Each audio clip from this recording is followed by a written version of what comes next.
أعوذ بالله من الشيطان الرجيم. بسم الله الرحمن الرحيم. أومن كان ميتا فأحييناه وجعلنا له نورا يمشي به في الناس كمن مثله في الظلمات ليس بخارج منها كذلك زين للكافرين ما كانوا يعملون. আওয়ামান কি যে কানা ছিল মাইতান মৃত ফাআহইয়াইনাহু অতঃপর আমরা তাকে জীবিত করেছি। মৃত ছিল অতঃপর আল্লাহ সুবহানাহু ওয়া তাআলা বলতেছে যে আমি তাকে কি করেছি, জীবিত করেছি। ফা ফা অর্থ হচ্ছে অতঃপর, আহইয়াইনা আমরা হায়াত দিয়েছি, জীবিত করেছি। হু অর্থ হচ্ছে তাকে বা তার, এই দমির সর্বনাম। ওয়াজআলনা আর আমরা দিয়েছি। আল্লাহ সুবহানাহু ওয়া তাআলা বলতেছে ওয়াও অর্থ হচ্ছে আর, জাআলনা এই না অর্থ হচ্ছে আমরা, দমির বা সর্বনাম। এখানে আল্লাহর ক্ষেত্রে বহুবচন ব্যবহার করা হয়, এটা আল্লাহ সম্মানার্থে। লাহু তার জন্য, লা জন্য, হু তার, তার জন্য। নূরন নূর, নূর অর্থ হচ্ছে আলো, যেতি। ইয়ামশি সে চলাফেরা করে, আল মাশইউ হাঁটা চলাফেরা করা, তো মাশা ইয়ামশি ক্রিয়াপদ, হ্যাঁ, সে চলাফেরা করে। বিহি তা নিয়ে, আলো নিয়ে।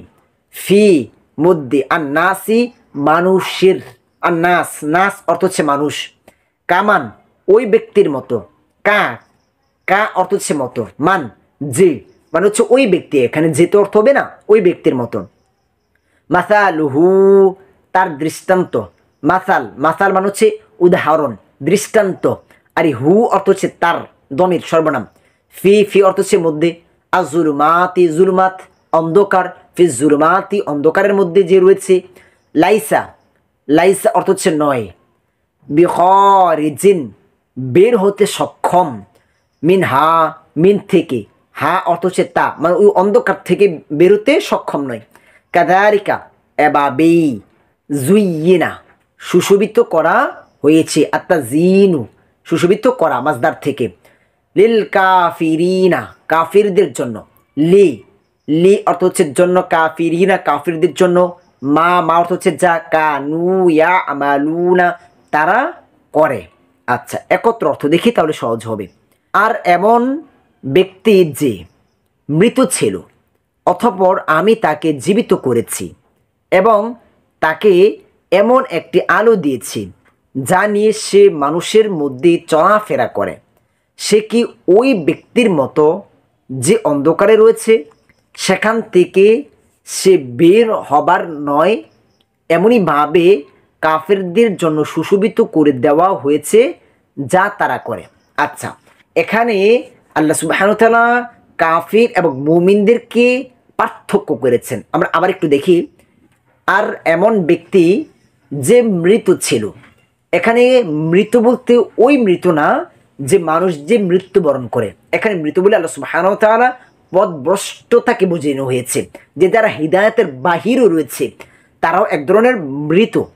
অতঃপর আমি তাকে জীবিত করেছি, যে তাকে আল্লাহ সুবহানাহু ওয়া তাআলা হিদায়াত দিয়েছেন। যেরকম উল্লেখযোগ্য যদি একজন সাহাবীর নাম বলে, তাহলে ওমর রাদিয়াল্লাহু তাআলা আনহুর কথা বলতে পারি আমরা, একটা এক্সাম্পল হিসেবে নিয়ে নিলাম। এবং তাকে এমন একটি আলো দিয়েছি। এখানে আলো অর্থ হচ্ছে হিদায়াত বা কোরআন, ইসলাম নিতে পারেন, যা নিয়ে সে মানুষের মধ্যে চলাফেরা করে। যে এই আলো নিয়ে সে মানুষের মধ্যে চলাফেরা করে, সে কি ওই ব্যক্তির মতো যে অন্ধকারে রয়েছে? অন্ধকারে মানে সেখানে পথভ্রষ্ট, যে পথভ্রষ্ট অবস্থায় আছে সে কি ওই মুমিনদের মতো? অর্থাৎ এখানে পার্থক্য ওই যে কাফের এবং মুশরিকদের মধ্যে, কাফের এবং মুমিনদের মধ্যে। আবার সূরা ফাতিরের আল্লাহ সুবহানাহু ওয়া তাআলা 19 থেকে 23 নম্বর আয়াতে আল্লাহ সুবহানাহু ওয়া তাআলা বিশদ বর্ণনা করেছেন এই বিষয়ে, যে যারা অন্ধ আর যারা চক্ষুমান তারা সমান নয়। অন্ধকার আলো সমান নয়, মৃত জীবিত সমান নয়। ওইখানেও এই বিষয়ে আল্লাহ সুবহানাহু ওয়া তাআলা বিস্তারিত আলোচনা করেছেন। যে অন্ধকারে রয়েছে সেখান থেকে সে বের হবার নয়, যে তারা তাদের কর্ম এমন পর্যায়ে নিয়ে গিয়েছে তারা সত্যকে অনুভব করে না, উপলব্ধি করে না, যার জন্য তারা আসলে ওইখান থেকে আর বের হওয়ার মতো কোনো সুযোগ নেই।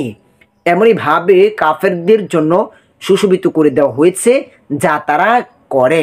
যে কাফেরদের যে কাজ কর্মগুলো রয়েছে এগুলো মনে করতেছে তারা যে এগুলি ভালো, আসলে তাদের অন্তর মৃত, মরে গিয়েছে, যার জন্য তারা সত্যকে উপলব্ধি করতে পারতেছে না। জালিমরা দেখবেন জুলুম করে, তারা মনে করতেছে এগুলোই তাদের জন্য খুব ভালো। তারা দুনিয়ার লোভে পড়ে গেছে, ক্ষমতার কেউ কেউ লোভে পড়ে গেছে, যার জন্য তার সত্যকে উপলব্ধি করতে পারতেছে না। মনে রাখতে হবে হিদায়তের মালিক আল্লাহ। আমরা একটি কথা বারবার বলে আসি যে হিদায়তের মালিক আল্লাহ, কিন্তু হিদায়ত আমাকে অর্জন করে নিতে হবে। আমাকে কোরআন সুন্নাহ অনুযায়ী আমার জীবনকে পরিচালনা করতে হবে, সত্যকে উপলব্ধি করতে হবে। উমর রাদিয়াল্লাহু তাআলা আনহু আল্লাহ হিদায়ত দিয়েছেন যে উমর রাদিয়াল্লাহু তাআলা যখন সত্যকে জানতেন তখন সত্যকে মেনে নিতেন। এখন যদি মেনে না নেই আর তর্ক করি তাহলে আল্লাহ সুবহানাহু ওয়া তাআলা হিদায়ত দিবেন কোথায়?